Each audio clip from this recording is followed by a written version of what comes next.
Hi అండి, అందరికీ నమస్కారం. Welcome to luscious world. ఈరోజు మనందరికీ ఉపయోగపడే మరో వీడియోతో మీ ముందుకు వచ్చేసానండి. భోగి రోజు భోగి పళ్ళు వేస్తాం కదండి. భోగి పళ్ళు ఎవరికి వెయ్యాలి?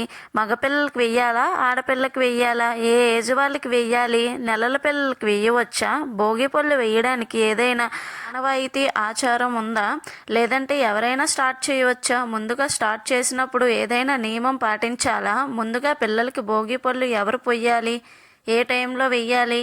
భోగి పళ్ళు రోజు ఉదయం వెయ్యాలా, సాయంత్రం వెయ్యాలా, అసలు ఏ సమయానికి వెయ్యాలి, ఎంతమంది వెయ్యాలి, ఆడవారు ఎలా వెయ్యాలి, మగవారు కూడా వెయ్యవచ్చా? అసలు ఈ భోగి పళ్ళు ఎందుకు వెయ్యాలి, ఎలా కలుపుకోవాలి, వాటిలో వాడే సామాగ్రి ఏంటి, భోగి పళ్ళు పోసిన తర్వాత ఏమి చెయ్యాలి, భోగి రోజు భోగి పళ్ళు వేయడం కుదరకపోతే ఏ రోజు వెయ్యాలి అనే విషయాల మీద ఈ వీడియోలో చెప్పుకుందాం రండి. ఎక్కడ స్క్రిప్ట్ చేయకుండా అయితే చూడండి, మీకు అన్ని డౌట్స్ క్లియర్ అయిపోతాయి. ఇక మీద ఏమాత్రం లేట్ చేయకుండా వీడియోలోకి వెళ్దాం. మనం ముఖ్యంగా భోగి రోజున ఈ పళ్ళు వేస్తాం కాబట్టి ఈ పళ్ళును భోగి పళ్ళు అని అంటారు. భోగి రోజున భోగి పళ్ళు వేయడం ద్వారా చిన్నపిల్లలకున్న దిష్టి అంతా పోతుంది, అలాగే వారికి ఆరోగ్యంగా ఉంటారు కూడాను. అలాగే వారు నారాయణునికి అనుగ్రహం కూడా కలుగుతుంది, ఆరోగ్యంగా ఉంటారు. ఈ పళ్ళు వేయడానికి ఏదైనా ఆచారం ఆనవాయితీ ఉంటాయా? మేము ఎప్పుడు వేయలేదు, మరి మా పిల్లలకి ఇప్పుడు మేము వేసుకోవచ్చా అని అనుకున్న వారు కూడా ఈ వీడియో ఒకసారి చూడండి. ఎలాంటి ఆచారం ఆనవాయితీ అసలు లేదండి. మన పిల్లలు ఎప్పుడు ఆరోగ్యంగా ఉండాలంటే ఈ భోగి పళ్ళు తప్పకుండా వేసుకోవచ్చు. అయితే ముందుగా స్టార్ట్ చేసిన వారు ఇక్కడ ఒక నియమం అయితే ఉందండి. ముందుగా ఈ నియమం ఏంటంటే, ముందుగా మనం తయారు చేసుకున్న భోగి పళ్ళు అయితే దేవునికి సమర్పించుకోవాలండి. ఆ తర్వాతే మనం మన పిల్లలకి వెయ్యాలండి. ఇక్కడైతే నేను భోగి పళ్ళు అయితే తీసుకుంటున్నానండి. మీకు ఎన్ని కావాలంటే అన్ని తీసుకోండి. తర్వాత మీ దగ్గర ఉన్న చెరుకు ముక్కలు, చాక్లెట్స్ని కూడా వేసుకోవాలి. తర్వాత పువ్వులండి, బంతి పువ్వులు అయితే ఇక్కడ ముఖ్యంగా వేసుకోవాలండి. బంతి పువ్వులు లేదా చామంతి లేదా గులాబీ రెక్కలు కూడా వేసుకోవాలి. కాయిన్స్ కూడా వేసుకోవాలండి. మీ దగ్గర ఉన్న రూపాయి, 2 రూపాయలు, 5 రూపాయల కాయిన్స్ కూడా వేసుకోవచ్చు. నోట్లు అయితే అస్సలు వేయకూడదు. ఇక్కడ బియ్యంతో కలిపిన అక్షంతాలు కూడా నేను వేసుకుంటున్నానండి. ఇవన్నీ ఒకసారి మొత్తం చేపెట్టి కలపాలండి. కలిపిన తర్వాత పూజ దగ్గర పూజ చెయ్యాలండి. ఎందుకంటే ఫస్ట్ ఈ నారాయణకి ఈ పువ్వులంటే చాలా ఇష్టం అండి. భోగి పళ్ళు అంటే ఒక చిన్న కథ ఉంది, చెప్పుకుందామండి. శ్రీమన్నారాయణ అంట శివుని కోసం తపస్సు చేస్తున్నారటండి బద్రీవనంలో. బద్రీవనం అంటే రేగిపళ్ళేనండి. అయితే ఆ శ్రీమన్నారాయణకి తపస్సుకు మెచ్చిన శ్రీవుడు ప్రత్యక్షం అయ్యాడటండి.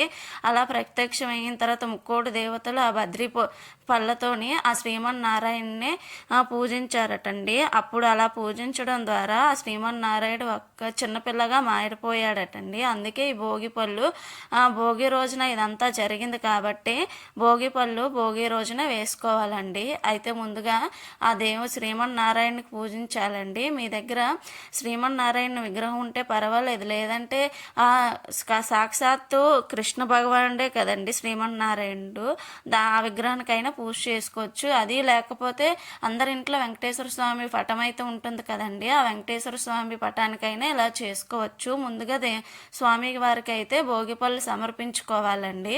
నేను చూపిస్తున్నట్టు సమర్పించుకోండి. ఒక గుప్పిడి తీసుకొని సవ్య దిశలోను 3 సార్లు, అపసవ్య దిశలోను 3 సార్లు ఇలాగా వేసుకోవాలండి. వేసుకున్న తర్వాత భోగిపళ్ళు మొత్తం ఆ స్వామివారిని ఎలా అనుకోవాలండి, తండ్రి మీకు ఈ భోగి పళ్ళు అంటే చాలా ఇష్టం కదా, ఇలాగే మీరు సంతోషించారు కదా, ఇలాగే మాకు, మా ఇంట్లో వారికి, మా పిల్లలకు కూడా ఈ సంతోషం ఎప్పుడు ఉండే విధంగా అనేసి మనసులో అనుకోవాలండి. తర్వాత స్వామివారికి హారతిని సమర్పించుకోవాలండి. హారతిని కూడా ఇచ్చాక, హారతి అయితే కిందన అసలు పెట్టకండి, ఆ బల్ల మీద లేదా ఒక ప్లేట్లో పెట్టండి. స్వామివారికి హారతిని సమర్పించుకున్న తర్వాత మనం కూడా హారతిని తీసుకోవాలండి. పూజలా చేసుకున్న తర్వాతే మీ పిల్లలకి ఒక క్లాత్ కానీ చాప కానీ వేసి కూర్చోబెట్టి అప్పుడు భోగి పళ్ళు అయితే పొయ్యాలండి. ఇప్పుడు ఎవరైతే పొయ్యాలంటే ముందుగా తల్లి అయితే పొయ్యాలండి. ఎలా పొయ్యాలంటే ఒక ఉప్పుడు తీసుకొని సవ్య దిశలోని 3 సార్లు, అపసవ్య దిశలో 3 సార్లు తిప్పి ఆ భోగి పళ్ళు అయితే వేసుకోవాలండి. ఇంటి చుట్టుపక్కల ఉన్న ముత్తైదువులను కూడా పిలిచి అదే విధంగా పిల్లల పైన భోగి పళ్ళు అయితే వేయించాలండి. చేయాలండి. అయితే తర్వాత ముత్తైదువులందరూ కలిసి పిల్లలకి హారతి అయితే ఇవ్వాలండి. ఇచ్చిన తర్వాత పిల్లల్ని లేపి ఆ భోగి పళ్ళు మొత్తం ఒక ప్లేట్లో లేదా కవర్లోకి వెత్తేయాలండి. ఇక చీపురు అయితే అస్సలు యూజ్ చేయకూడదు. చేయితో లేదా ఒక క్లాత్తో మాత్రాన్ని ఆ భోగి పళ్ళు మొత్తం వేరేసి ఒక గిన్నెలోకి లేదా కవర్లోకి వేసుకోవాలి. తర్వాత ముత్తైదువులు అయితే ఉట్టి చేతులతో పంపకూడదండి. తాంబూలం ఏదైనా ఇచ్చి పంపాలండి. అయితే ముందుగా ఏ ఏజ్ పిల్లలకి భోగి పళ్ళు పొయ్యాలంటే 1 నుంచి 11 సంవత్సరాలు ఉన్న వారికి భోగి పళ్ళు పొయ్యాలండి. ఈ భోగి పళ్ళు పోయాలంటే ఏదైనా నియమం ఉందంటే ఎటువంటి నియమం లేదండి, ఎవరైనా పోసుకోవచ్చు. కానీ ముందుగా అయితే మొదటి సంవత్సరం స్టార్ట్ చేసిన వారు ప్రతి సంవత్సరం చేసుకోవచ్చు. మొదటి సంవత్సరం చేసుకోలేని వారు బేస్ సంఖ్యలు ఉంటాయి కదండి, 3-5 సంవత్సరాల లోపు ఆ మధ్యలో చేసుకోవాలండి, స్టార్ట్ చేయొచ్చండి. ఇలా భోగిపళ్ళు వేసేస్తాం కదండి, ఆ భోగిపళ్ళు అయితే ఎవరు తినకూడదండి. పెద్దవారైనా తినకూడదు, చిన్నవాళ్ళైనా తినకూడదు. అవన్నీ ఒక కవర్లో వేసి అవి పారే నీటిలోని వేసేయండి.